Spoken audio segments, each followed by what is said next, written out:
fell for the old chair, table and bomb scam. Typical.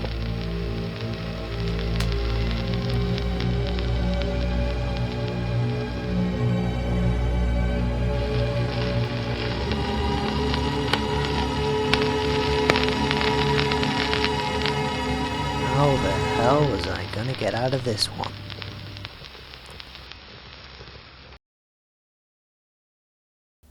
Wait a minute. She was looking like she was expecting me. Why would she do that unless this was all a ruse to get me here? That bomb won't go off. It's a double bluff. She wants me alive.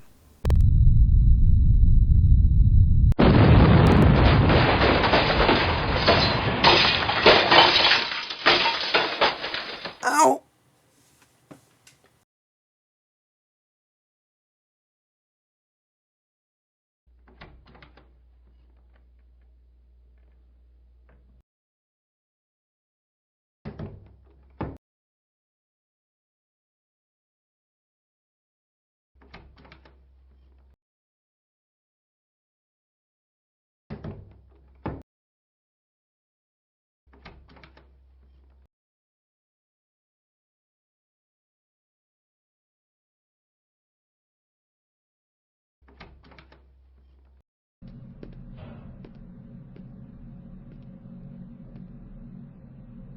Although I had an inkling, I didn't truly realise until now that I was dealing with no ordinary club owner.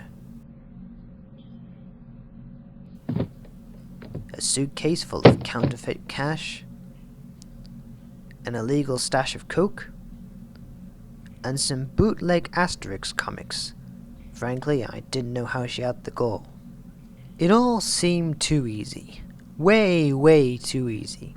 All this incriminating evidence just lying around where anyone could find it. Red herring. Something told me she had bigger fish to fry. I've come up with a few interesting leads.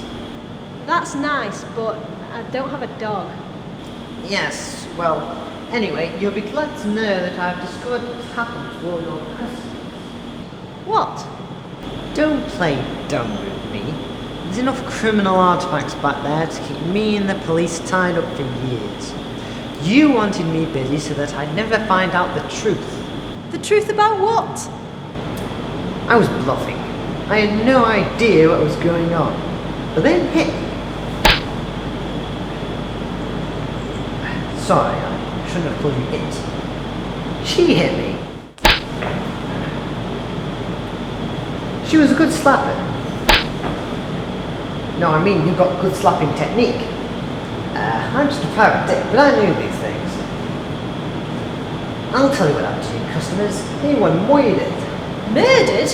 No, murdered. Ugly word, isn't it?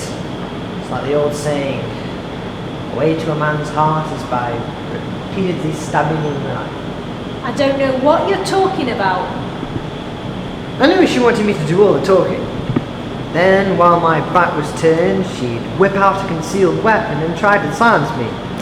She thought she knew which cards to keep to her chest and which cards to let me see.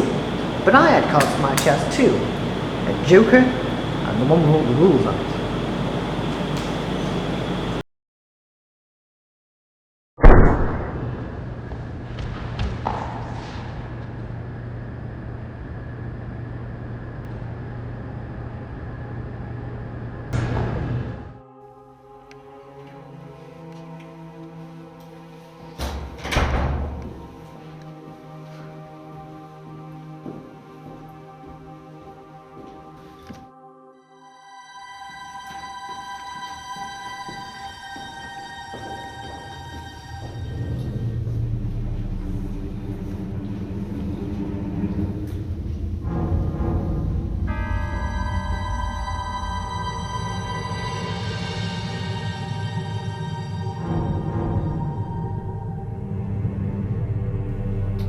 Not getting rid of me that easily, Melissa.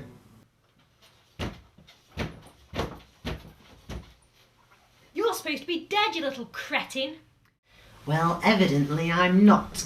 No, I don't have congenital thyroid deficiency. You. How? Look, let's put our cards on the table.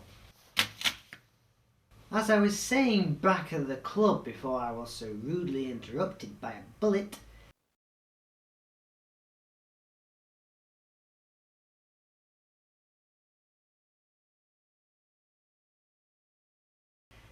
you planted a mass of fake evidence in your own club to make me busy enough to turn my back so you can shoot me down with that gun. But I knew that. I got a tip off the day before. You will be faithful to the tomb. Of course, if it wasn't for your genealogical website, I'd have never known that it was the Malone family motto. I discovered that there was a student in line for my father's inheritance before me, so I set up the club as a front to lure potential heirs in. Brilliant, but terribly haphazard. I mean, Sally Johnson did nothing to you. What does that matter? The point is, the only heir left is you.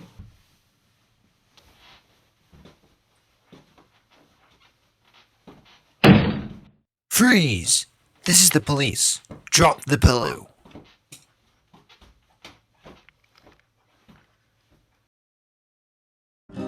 They say that film noirs never end well, but I don't really understand that. After all, through sheer narrative coincidence, I'd come into a substantial inheritance. Not bad for a lowly private eye. Molloy? Yes, I know. Bad news, I'm afraid. Melissa had goons working for her. In an act of revenge, they pushed her grandmother into the road. Not my grandmother! Right after that, they went straight over to your place and disemboweled all your baby seals.